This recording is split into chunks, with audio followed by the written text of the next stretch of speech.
Pedro. Segunda carta de Pedro. Vamos a empezar hoy. A modo de ir presentando. Esta es una carta breve. Tiene 3 capítulos. El autor es Simón, a quien Jesús llamó a ser uno de sus apóstoles y le puso el nombre de Pedro. La carta se escribe aproximadamente por el año 64-66 de la era cristiana, y es poco tiempo antes de la muerte del apóstol. Al momento de escribir, ya Pedro sabe que en poco tiempo más va a morir por causa del nombre de Cristo. ¿Sí? Hay registros, pero esos no están aquí en la Biblia, que cuentan de su muerte, que fue por orden de Nerón, César. Lo que sí nosotros tenemos en la Escritura, en la palabra de Dios, encontramos que Jesús, después de haber resucitado, le anunció a Pedro su muerte, cómo iba a morir. Y vamos a hacer una lectura, vamos a ir haciendo una lectura de algunos pasajes. San Juan, capítulo 21, versículos 17 hasta el 19. Leemos de esta manera. Dice así, San Juan capítulo 21, desde el versículo 17 hasta el 19. Le dijo la tercera vez: Simón, hijo de Jonás, ¿me amas? Pedro se entristeció de que le dijese la tercera vez: ¿me amas? Y le respondió: Señor, tú lo sabes todo, tú sabes que te amo. Jesús le dijo: apacienta mis ovejas. De cierto te digo, cuando eras más joven te ceñías e ibas a donde querías, mas cuando ya seas viejo extenderás tus manos y te ceñirá otro y te llevará a donde no quieras. Esto dijo, dando a entender con qué muerte había de glorificar a Dios. Y dicho esto añadió: sígueme. Ahí entonces vemos que Jesús le avisó, le anunció a Pedro cómo iba a morir para glorificar a Dios. Aparentemente le está hablando de cuando él iba a extender sus manos así y alguien le iba a atar y le iba a llevar para su martirio. En esta carta también, en la segunda carta de Pedro, el autor se refiere a la cercanía de su muerte en el primer capítulo ya, capítulo 1, versículos 13 y 14, que también vamos a leer ahora para adelantar y para ir presentando los temas de la carta. Dice así, capítulo 1, versículos 13 y 14. Tengo pues por justo, en tanto que estoy en este cuerpo, el despertaros con amonestación, sabiendo que en breve debo abandonar el cuerpo, como nuestro Señor Jesucristo me ha declarado. Entonces aquí él también confirma eso, que él ya sabía. Sabiendo que su partida está cerca, entonces el apóstol Pedro se ocupa de recordar a los creyentes la verdad en la cual está fundada la fe, que es el conocimiento de nuestro Señor Jesucristo. Y dice en el capítulo 1, versículo 12, Por esto yo no dejaré de recordaros siempre estas cosas, aunque vosotros las sepáis y estéis confirmados en la verdad presente. El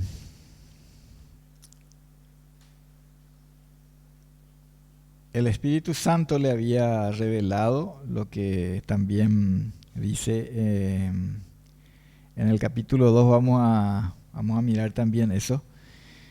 Le había revelado a Pedro, así como a Pablo, que vendrían tiempos de apostasía, es decir, tiempos en los cuales se iban a levantar falsos maestros, falsos profetas, obreros fraudulentos, que se iban a llamar incluso apóstoles de Cristo, pero que iban a venir con doctrinas falsas, doctrinas extrañas y también con intenciones que no tienen nada que ver con la comisión que el Señor le dio a su iglesia. Que iban a venir con avaricia, con deseo de ganancia deshonesta, que iban a hacer mercadería, dice, de la gente. Y vamos a estar mirando un poco eso. Y también acerca, en contraste, ¿verdad? Por contraste, acerca de la verdad en la cual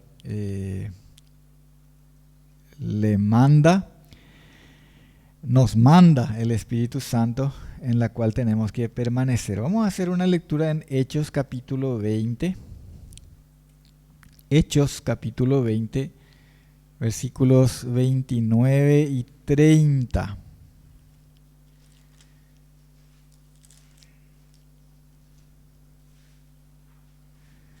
Hechos capítulo 20, versículos 29 y 30. Aquí tenemos a Pablo reuniendo a los ancianos de la iglesia, despidiéndose de ellos. Él también sabía que iba a Roma y que allí le iban a dar muerte. ¿Sí? El Señor también le había revelado eso. Y dice así, Hechos 20, versículos 29 y 30. Porque yo sé que después de mi partida entrarán en medio de vosotros lobos rapaces que no perdonarán al rebaño. Y de vosotros mismos se levantarán hombres que hablen cosas perversas para arrastrar tras sí a los discípulos. Otro pasaje que vamos a leer está en segunda carta de Pablo a Timoteo. Segunda a Timoteo, capítulo 3, versículos 13 y 14.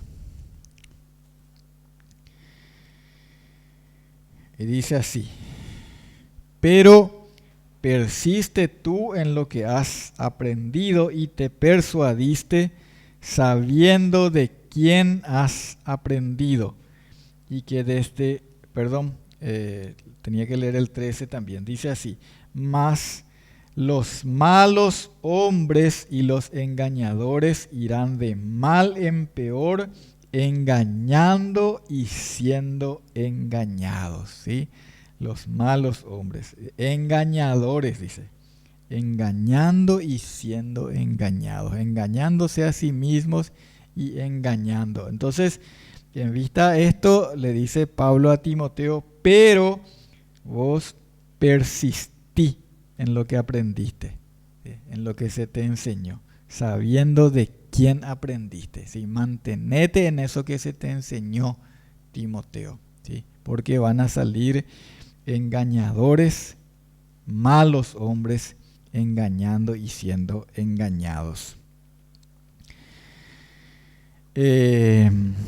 Aquí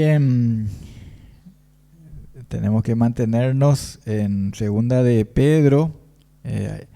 Ese es nuestro texto principal. Dice en el capítulo 2, versículos 1 hasta el 3, de esta manera: Segunda de Pedro 2, 1 al 3. Pero hubo también falsos profetas entre el pueblo, como habrá entre vosotros falsos maestros, que introducirán encubiertamente herejías destructoras, y aún negarán al Señor que los rescató, atrayendo sobre sí mismos destrucción repentina. Y muchos seguirán sus disoluciones, por causa de los cuales el camino de la verdad será blasfemado. Y por avaricia harán mercadería de vosotros con palabras fingidas. Sobre los tales ya de largo tiempo la condenación no se tarda y su perdición no se duerme. No tiene que extrañarnos entonces, hermanos, porque podemos ver que esos tiempos de apostasía anunciados, evidentemente que ya llegaron, ¿sí? Estamos en medio de esos tiempos.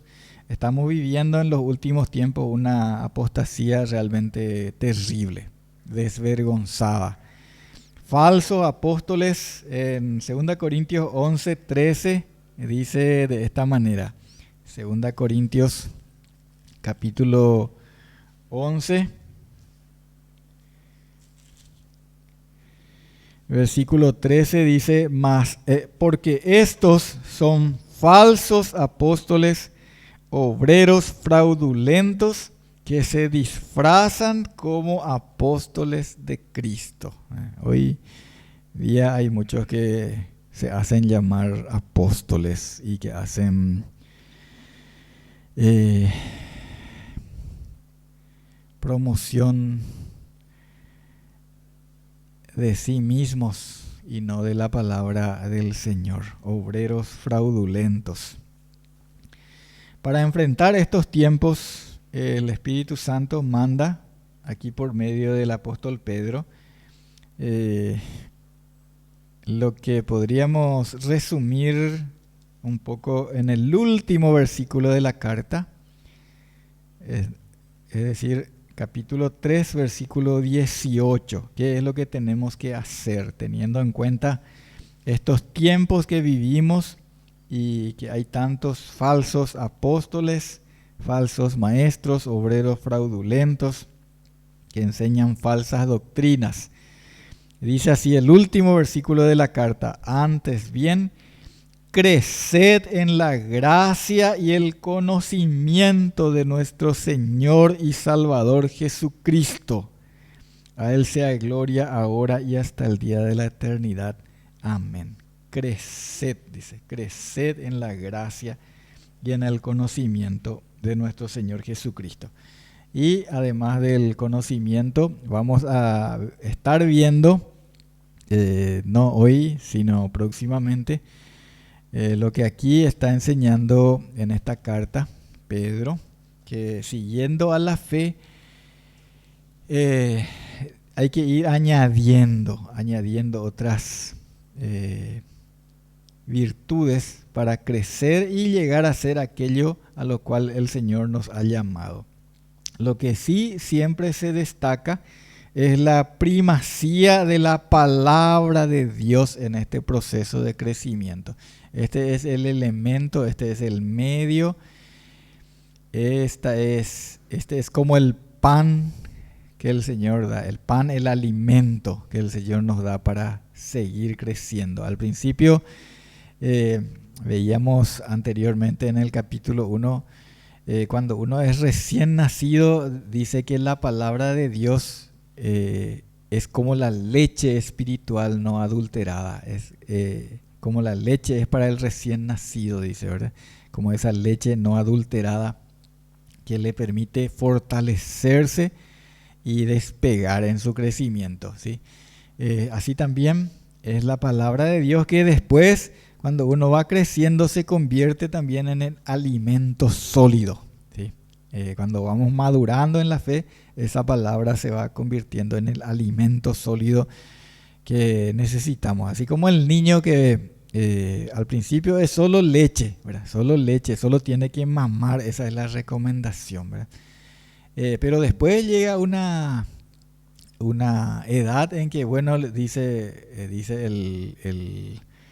el pediatra, dice, bueno, empezá a darle ya otras cosas, ¿verdad? Empezá a darle su zapallito y cosas, y así. Y no es que de la leche tiene que pasar ya a la costilla y el vacío, ¿verdad?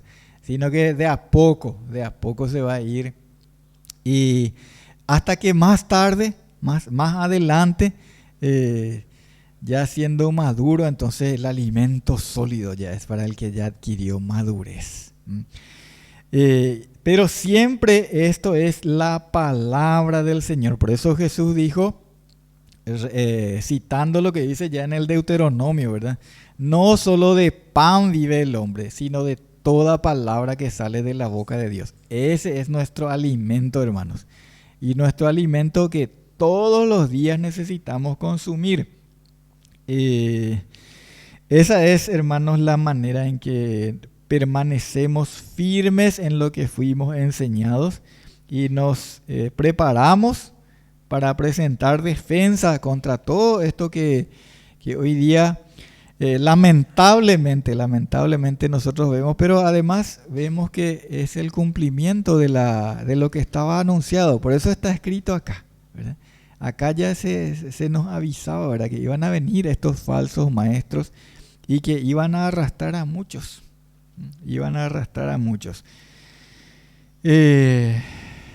Para no ser arrastrados en el error y no caer de nuestra firmeza. Entonces,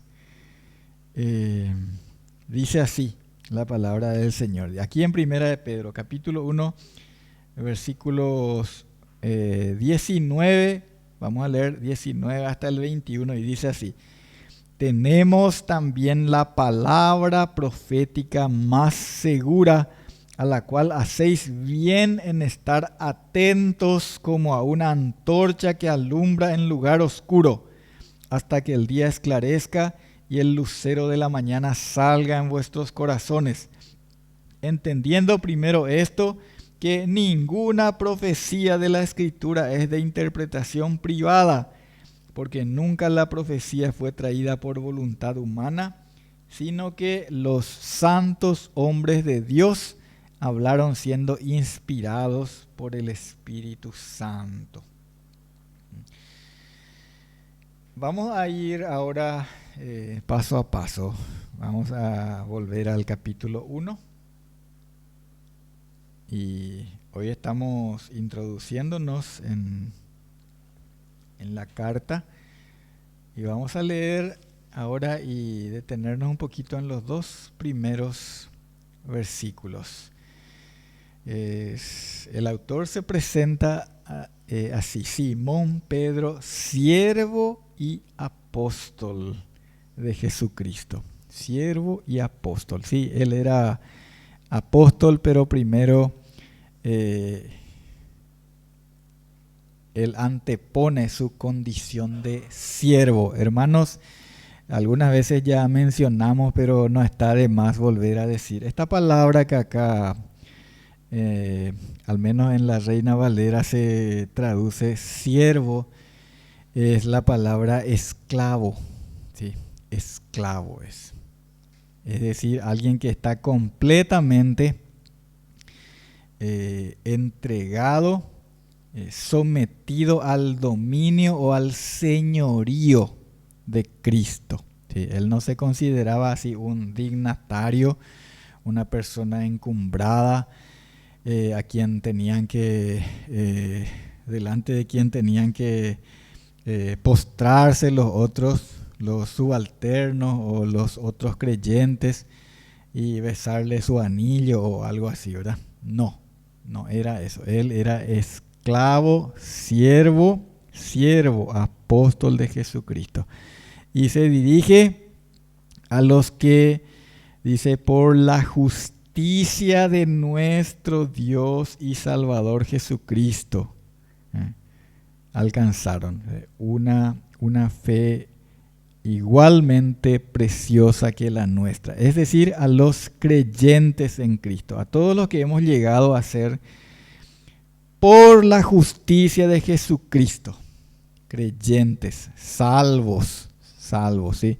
No por nuestra justicia propia, sino por la justicia de nuestro Señor Jesucristo. Eso hay que destacar aquí.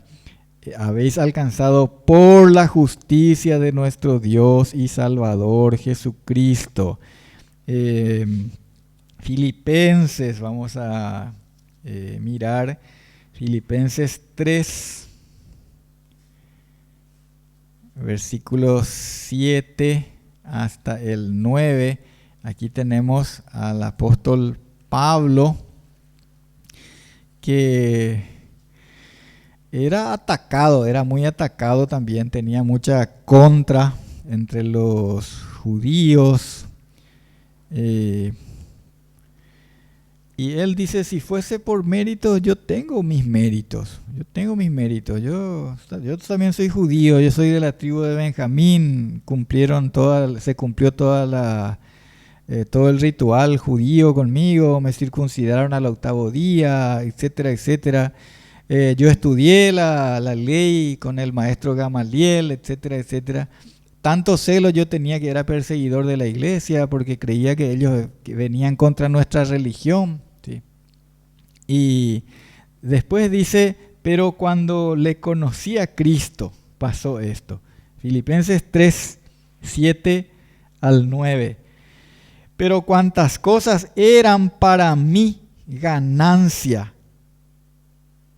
las he estimado como pérdida por amor de Cristo, y ciertamente aún estimo todas las cosas como pérdida por la excelencia del conocimiento de Cristo Jesús mi Señor, por amor del cual lo he perdido todo y lo tengo por basura para ganar a Cristo y ser hallado en Él, no teniendo mi propia justicia que es por la ley, sino la que es por la fe de Cristo, la justicia que es de Dios por la fe. Es la única manera en que podemos llegar a ser hechos justos. Muchísimas personas, mucha gente que cree que por algún medio fuera de la justicia de Cristo puede llegar a justificarse. Sin embargo, en la palabra de Dios también podemos leer en Romanos capítulo 10, versículo 3. Aquí se refiere nada menos que al pueblo, a los judíos. Pablo habla de ellos. Se puede sentir, percibir el amor que tenía por su pueblo, pero se refiere a que muchos judíos que eran celosos de su religión no llegaron a entender que el fin de la ley es Cristo, ¿sí? Y que la ley les señalaba a Cristo y ellos quisieron quedarse ahí en su religión y no recibían la justicia de Dios que es por medio de Jesucristo. Y así leemos en Romanos 10, 3. Porque ignorando la justicia de Dios y procurando establecer la suya propia, no se han sujetado a la justicia de Dios, porque el fin de la ley es Cristo, para justicia a todo aquel que cree. Ese es el fin, la meta a la cual se llega a través de toda la revelación, ¿sí? Y de la ley. Por medio de la ley nos enseña la Escritura que nosotros conocemos que somos pecadores, ¿sí?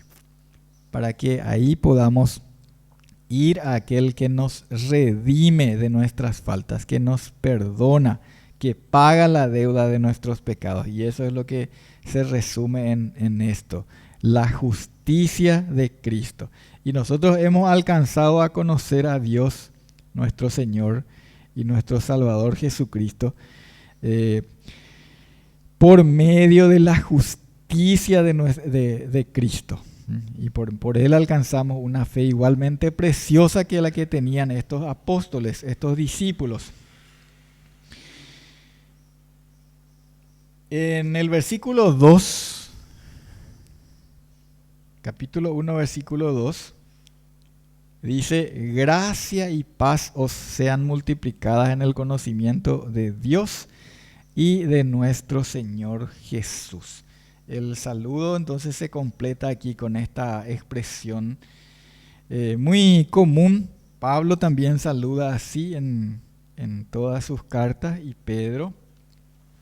También Juan saluda así en una de sus cartas, dice gracia, misericordia y paz. En las cartas a Tito y a Timoteo también Pablo le agrega misericordia, gracia, misericordia y paz. Pero lo que siempre está es gracia y paz. Y aquí ahora pide que se multipliquen en el conocimiento de Dios y de nuestro Señor Jesucristo. Gracia, ¿qué es? ¿Qué es lo que aquí está deseando para nosotros y que nosotros también tenemos que anhelar para nosotros y para cada uno de los hermanos? Gracia es favor, es el favor de Dios y es inmerecido. Por lo tanto, no es algo que ganamos por medio de nuestro esfuerzo o de nuestros méritos. De otra manera, dice San Pablo, la gracia ya no es gracia. Dice, si es algo que nosotros nos ganamos, si es algo que no nos merecemos, entonces ya no sería gracia. Por gracia, sabemos en Efesios capítulo 2, dice que por gracia somos salvos por medio de la fe.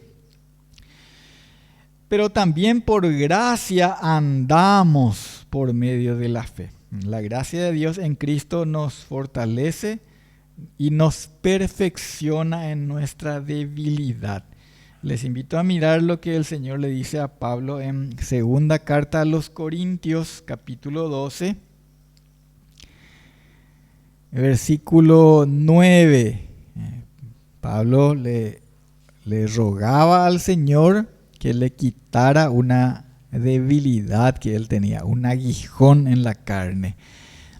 3 veces dice, le he rogado al Señor que lo quite de mí, pero dice ahí en 2 Corintios 12, 9, que le respondió el Señor y me ha dicho: bástate mi gracia, porque mi poder se perfecciona en la debilidad.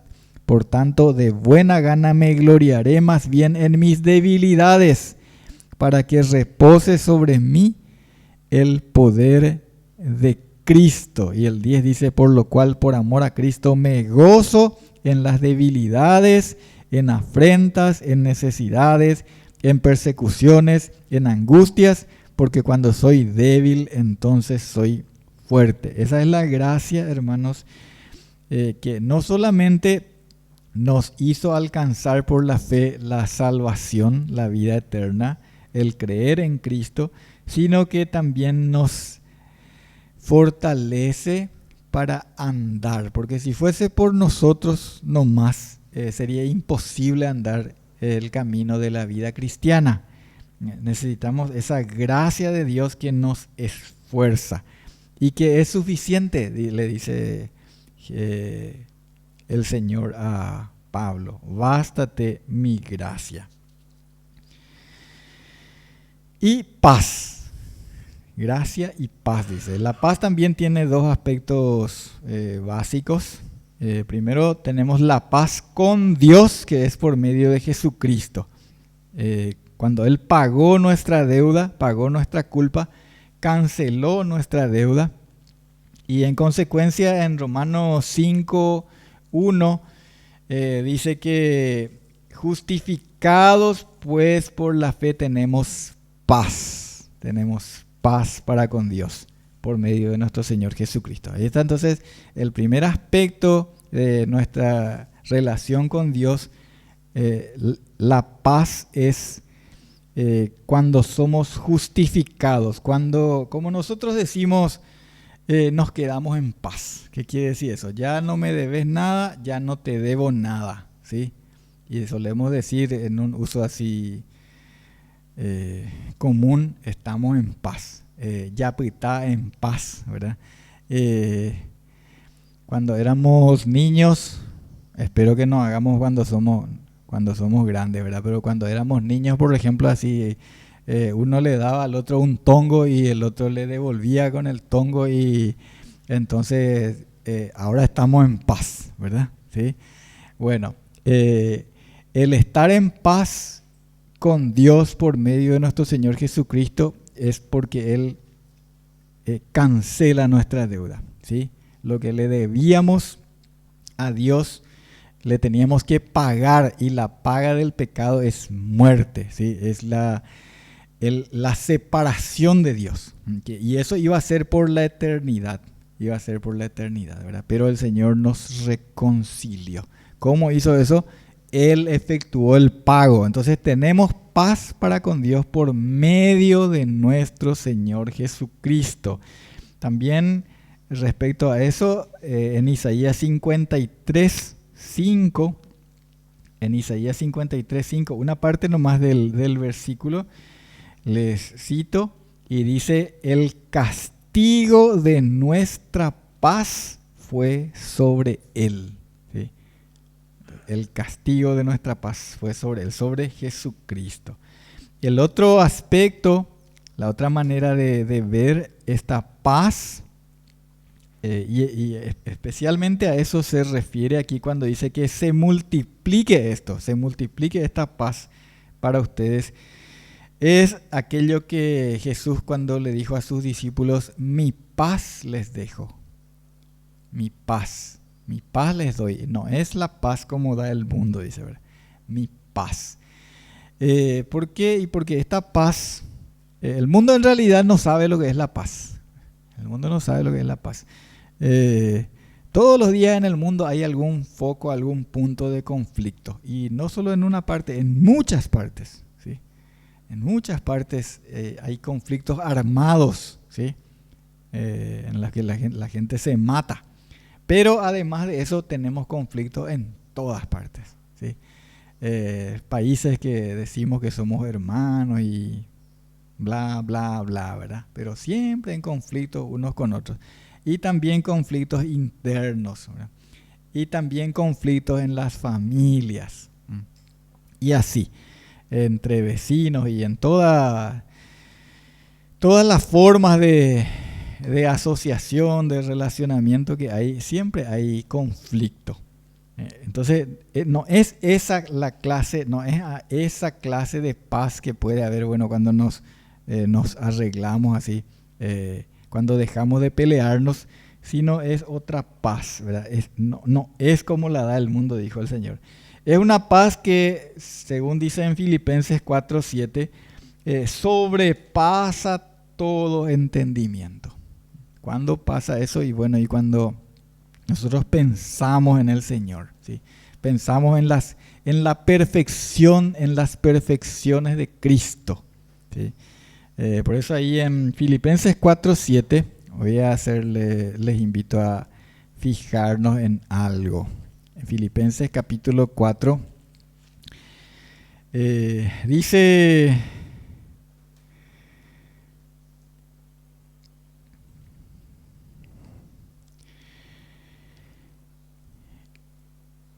y la paz de Dios, que sobrepasa todo entendimiento, guardará vuestros corazones y vuestros pensamientos en Cristo Jesús.